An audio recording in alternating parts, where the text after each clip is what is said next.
और पिछले कई दिनों से आफत बनकर बरसी बरसात ने लोगों की चिंताएं बढ़ा दी हैं।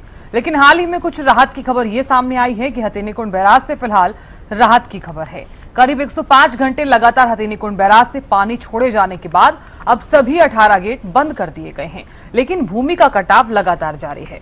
इधर लोगों के लिए एक और राहत की खबर यह है कि घग्गर, टांगरी और मारकंडा नदी का जो जलस्तर है वो घट चुका है। अंबाला के जिला उपायुक्त अजय तोमर ने पोर्टल के माध्यम से लोगों को नुकसान का आंकड़ा बताने के लिए कहा है। नुकसान का मुआवजा पोर्टल के माध्यम से ही किया जाएगा। स्थिति बहुत ज्यादा खराब चल रही है जी। ये देख लिया 10 मीटर पे गांव में रहा है और गांव के आधे लोग प्लांट करने के लिए तैयार है, तो कुछ जा भी चुके हैं 2-4 घर तो है जी। और उसके बाद भी ये देख लो 10 मीटर की दूरी पे गांव है और उसमें कमी क्या रही है, कुछ भी नहीं है। तो प्रशासन द्वारा कोई मदद की जा रही है? प्रशासन कट्टे भरवा रहा है और उससे ज्यादा तो हमारे गाँव वाले लग रहे हैं। अगर गाँव वाले ना लगे तो कोई काम नहीं हो सकता। सर ऐसा है 2025 में भी स्थिति बहुत खराब थी और 23 में और 25 में भी अब बहुत खराब स्थिति है। अब ये देखो मेरे पीछे देखो आप, जमुना देख लो और ये मकान देख लो, 10 मीटर की दूरी पे मकान आ चुका है। अब ये देख लो हमारा कितना खतरनाक काम हो रहा है यहाँ पे। गाँव की स्थिति इतनी खराब है कि गाँव का बचना मुश्किल है जी। और इसके अलावा हमने जो हमारे क्रिटिकल गांव थे, जहाँ पे हमें स्पेशली यमुना के अलॉन्ग जो हमारे 40 गांव पड़ते थे, वहाँ पर हमने 10 एक अधिकारी परमानेंट स्टेशन भी कर रखे थे वहाँ पे, ताकि जो है हमें रेगुलर सूचना मिलती रहे और किसी प्रकार की अगर कोई राहत कार्य अगर करने की जरूरत पड़ती तो उसमें कोई देर ना हो। सर कुछ गाँव में जैसे खेतों में अभी भी पानी बह रहा है, या क्षतिपूर्ति पोर्टल पर कितने लोगों ने आवेदन किया? देखिए, जो पानी आया था वो मोस्टली जो है वो खेतों में ही वो फ्लो जो है किया। और क्षतिपूर्ति पोर्टल जो है हमारे, अगर जिला यमुनानगर की बात करूं तो हमारे लगभग सभी गांव के लिए वो खुला हुआ है। और कल तक करीबन 4-1,000 एकड़ जो है उसमें जो है रजिस्टर हो गया था। घग्गर का पानी ओवरफ्लो हुआ और जो आसपास के एरिया है मनमोहन नगर वगैरह उनमें पानी चला गया। साथ के साथ ये भी प्रॉब्लम आई कि जो पंजाब का जो पानी था, जो बारिश का जो पानी था, वो भी एक नेचुरल स्लोप के माध्यम से हमारी तरफ को आया और जो कुछ एरिया जो हमारे विलेजेस है टुवर्ड्स वेस्ट साइड, वहाँ पे भी काफ़ी सारे गांव में पानी चला गया है। अभी चूँकि घग्गर का लेवल भी काफ़ी हद तक नीचे चला गया है, करीब 13,000 क्यूसेक का भी स्तर है, तो पानी सारा वापस ड्रेन आउट हो रहा है घग्गर में और सिचुएशन धीरे धीरे करके नॉर्मल हो रही है। मरकंडा में भी 55,000 क्यूसेक के ऊपर पानी आया, जिसकी वजह से मुलाना ये एरिया में स्पेशली कई सारे गाँव में जल भराव की समस्या आई है। कुछ एक जगहों पे कटाव भी हुआ है, तो वो सारा भी अभी पानी धीरे धीरे करके वापस जा रहा है। मैं उम्मीद करता हूँ कि आज शाम तक मोस्ट ऑफ द एरिया से ड्रेन आउट हो जाएगा। कुछ एक पर्टिकुलर एरिया जहाँ पे जो बहुत ही नीचे के लेवल पे बसे हुए हैं, वहाँ पे हमने पंप आउट करके वो सारा पानी हम निकाल देंगे। और खबर पर ज्यादा जानकारी के साथ हमारे संवाददाता जुड़ गए हैं, उनसे जान लेते हैं कि फिलहाल क्या कुछ स्थिति जो है वो नजर आ रही है। करनाल से महेंद्र सिंह जुड़ गए हैं और पानीपत से जितेंद्र शर्मा जुड़ गए हैं। सबसे पहले महेंद्र सिंह, आपका रुख करना चाहूंगी मैं, क्योंकि लगातार बरसात हो रही है और ऐसे में अब कुछ हद तक राहत महसूस की जा सकती है, क्योंकि पहाड़ों पर बरसात कुछ हद तक रुक गई है। अगर मैदानी इलाकों की मैं बात करूं तो वहां पर क्या कुछ स्थिति नजर आ रही है? हरियाणा की और करनाल की फिलहाल क्या कुछ स्थिति है? बिल्कुल साधना, जिस तरह से आपने बताया कि बीते 2 दिनों से मौसम के मिजाज कुछ नरम दिखाई दिए हैं। चाहे हम पहाड़ी क्षेत्रों की बात करें या मैदानी इलाकों की बात करें, तो यहाँ बरसात नहीं हुई है।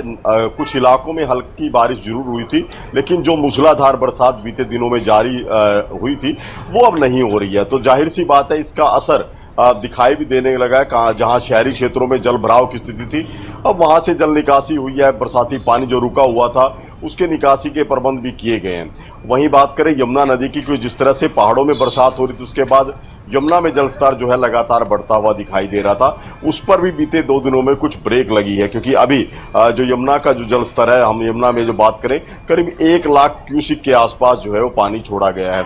हालांकि पहले ये जो लेवल था वो 3 लाख के पार भी पहुंचा था। तो जाहिर सी बात है कि पानी का स्तर घटने से लोगों को कुछ आंशिक रूप से राहत जरूर मिली है। कि पहले जहां तटबंध के पास पानी था, लोगों को खतरा था कि साथ लगते गांवों में यमुना का पानी घुस सकता है, उससे कहीं ना कहीं आंशिक रूप से राहत है। जो बीते करीब 10 से 15 दिनों से लोग डर के साए में थे, लगातार जो है निगाहें बनाए हुए थे, पेट्रोलिंग जो है यमुना की जा रही थी, उसमें अब कुछ जो है ढिलाई देखने को मिलेगी। लेकिन ये पूरी तरह से इसको ये कहें कि निश्चित होने वाली स्थिति नहीं है, क्योंकि मौसम वैज्ञानिकों की तरफ से जो बताया गया है कि 20 सितंबर तक एक दो बार और ऐसा दौर आएगा जब तेज बरसात हो सकती है, तो उस समय क्या स्थिति रहेगी देखने वाली बात रहेगी। लेकिन अभी फिलहाल जो 2 दिन है वो मौसम के लिहाज से कहें कि उनमें कुछ राहत जो लोगों को जरूर मिली है। जी साहब, बिल्कुल महेंद्र सिंह, आप बने रहिए। जितेंद्र शर्मा भी लगातार बने हुए हैं पानीपत से। जितेंद्र, देखिए, चूंकि इससे पहले की अगर मैं बात करूं तो लगातार बरसात हो रही थी, लेकिन पहाड़ों पर अब बरसात रुक गई है और मैदानी इलाकों पर भी इसका कुछ ना कुछ असर जरूर देखने को मिल रहा है। इधर तमाम नदियां जो उफान पर चल रही थी, जिसका जलस्तर अब घटता हुआ नजर आया है, कुछ राहत महसूस की जा सकती है।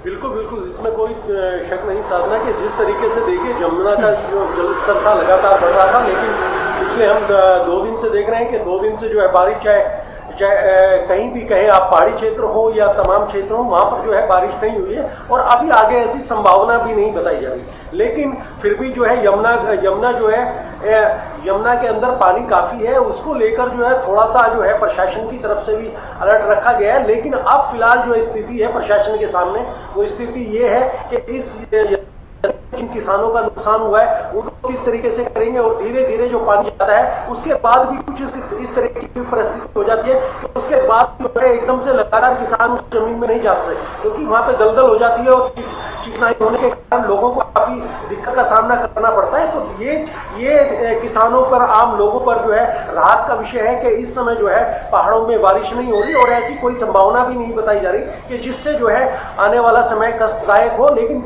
सबसे बड़ी बात यह है कि अगर यमुना की बात करें तो यमुना जो है आज के समय भी जो है जलस्तर उसका एक खतरे के निशान को छू रहा है, तो वो कहीं ना कहीं धीरे धीरे जो है वो घटता जा रहा है। तो ये सबसे बड़ी राहत भरी बात है। लेकिन इसको लेकर सरकार भी जो है कहीं ना कहीं अलर्ट है। जिस तरीके से पंजाब हो, हिमाचल हो, जम्मू कश्मीर हो और हरियाणा में हमने देखा था कि किस तरीके से लगातार पानी बढ़ने से जो है यमुना नगर के साथ साथ तमाम क्षेत्र जो है, चाहे करनाल की बात करें, पानीपत की बात करें, सोनीपत की बात करें, तमाम जो क्षेत्र थे, जो कृषि योग्य भूमि थी, जो सब्जियां थी, तमाम फसलें थी, धान की फसल हो या गन्ने की फसल हो, तमाम समा गई थी। तो उसको लेकर कहीं ना कहीं जो किसान है वो चिंतित है। तो बाकी जो है ये सबसे बड़ी राहत यही है कि जिस तरीके से बारिश बंद हुई है तो उससे कहीं ना कहीं राहत महसूस होती नजर आ रही है। जी साधना, बिल्कुल जितेंद्र, कहा जा सकता है कुछ हद तक राहत महसूस की जा सकती है। मैं लौटूंगी आपके पास। महेंद्र सिंह भी लगातार बने हुए हैं। महेंद्र सिंह, देखिए, भले ही तमाम नदियों का जो जलस्तर है वो घटा है, क्योंकि ऐसा भी समय था जब तमाम नदियां जो है उफान पर थी और लोगों के लिए काफ़ी ज़्यादा परेशानियां भी खड़ी हो गई थी। लेकिन अब जब राहत महसूस की जा सकती है तो प्रशासन द्वारा क्या कुछ एक्टिविटीज़ यहाँ पर देखने को मिल रही है? कहीं ऐसा तो नहीं है कि प्रशासन चुप होकर बैठ गया है?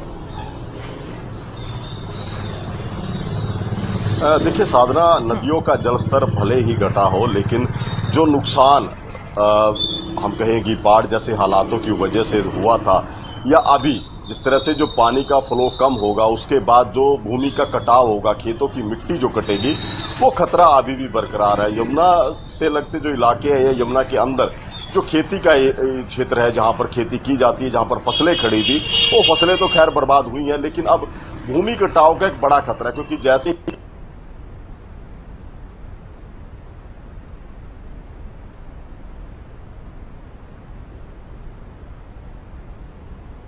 काफी मेहनत करनी पड़ती है।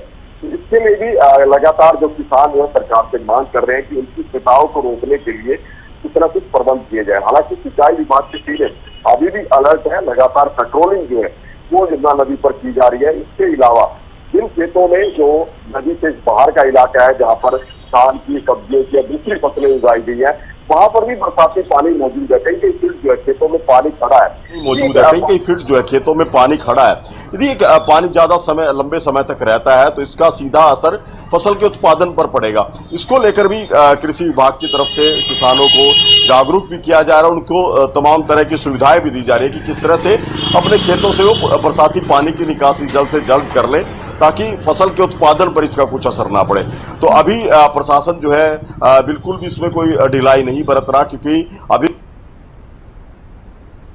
को देखते हुए कल बैठक में जो सभी विभागों की जिला उपायुक्त करी गई थी और आगामी निर्देश भी दिए थे किस तरह से परिस्थिति पर नजर रखनी है और किस तरह से लोगों को मदद पहुंचानी है। जी बिल्कुल महेंद्र सिंह, मैं लौटूंगी आपके पास। जितेंद्र शर्मा भी लगातार बने हुए हैं। जितेंद्र, देखिए, क्योंकि पानीपत में हमने देखा है कि किस तरह से जिला उपायुक्त निरीक्षण करते हुए नजर आए थे कि और आकलन भी किया गया था कि क्या कुछ नुकसान हुआ है अगर बाढ़, अगर जैसे संभावित एरिया में अगर बाढ़ आती है तो डीसी द्वारा अगर जब आकलन किया गया कि क्या कुछ नुकसान हुआ है तो उस वक्त क्या चीजें सामने आई निरीक्षण के दौरान, कितना नुकसान हुआ है पानीपत में, और ये भी बताइए कि पानीपत से सटे कई ऐसे इलाके हैं जहां पर किसानों की फसलें भी खराब होने की खबर सामने आई थी। साधना, इसमें कोई दो राय नहीं है कि जिस तरीके से एकदम जल स्तर बढ़ा था तो तमाम पानीपत जिले की अगर मैं बात करूं, आप सोनौली से चले जाएं और जो है सिंबलगढ़ जो है वो लास्ट गांव लगता है पानीपत का, तो उसके अंदर अगर उसकी बात करें तो 25,000 हेक्टेयर भूमि जो है वो जलमग्न हो गई। उसमें जो है तमाम जो है खाने पीने की सब्जियां, चाहे तोरी हो, घिया हो, टिंडे हो, क्योंकि रेतीली जमीन थी उसके अंदर लगाई गई थी। धान की फसल थी, गन्ने की फसल थी, लेकिन उस समय ऐसी स्थिति नहीं थी कि जमीन का जो है निरीक्षण किया जाए। सभी तमाम जो है वो जल जो था पूरी तरीके से भरा हुआ था और यमुना की स्थिति ये बनी हुई थी कि यमुना जो है लगातार भूमि का कटाव भी कर रही थी। तो अब फिलहाल जो है जैसे जैसे स्थिति संभलेगी उसको लेकर जो है प्रशासनिक विभाग जो है वो अलर्ट हो गया है, क्योंकि जो है मुख्यमंत्री के सीधा सा एक सभी को कन्वे है कि आप जो है प्रशासनिक अधिकारी जमीनी स्तर पर जाइए, जो उसमें पटवारी है, तहसीलदार है, वो तमाम उस भूमि का जो है भूमि को देखिए कितनी भूमि जो गई है, तो उसका जो है निरीक्षण जो है वो 1-2 दिन के अंदर शुरू हो जाएगा। लेकिन फिलहाल जिस तरीके से जल जो घटा है तो उसको लेकर कहीं ना कहीं किसानों में भी राहत है, और सबसे बड़ी बात यह है कि ये कहीं ना कहीं सरकार के लिए भी जो है जिस तरीके से चिंताएं बढ़ रही थी वो अपने आप में कहीं ना कहीं एक मैं कहूँगा कि एक लोगों के लिए राहत लेकर आई है। जी बिल्कुल, बहुत शुक्रिया जानकारी देने के लिए और नजर बनाए रखने के लिए। महेंद्र सिंह, आपका भी बहुत बहुत शुक्रिया नजर बनाए रखने के लिए।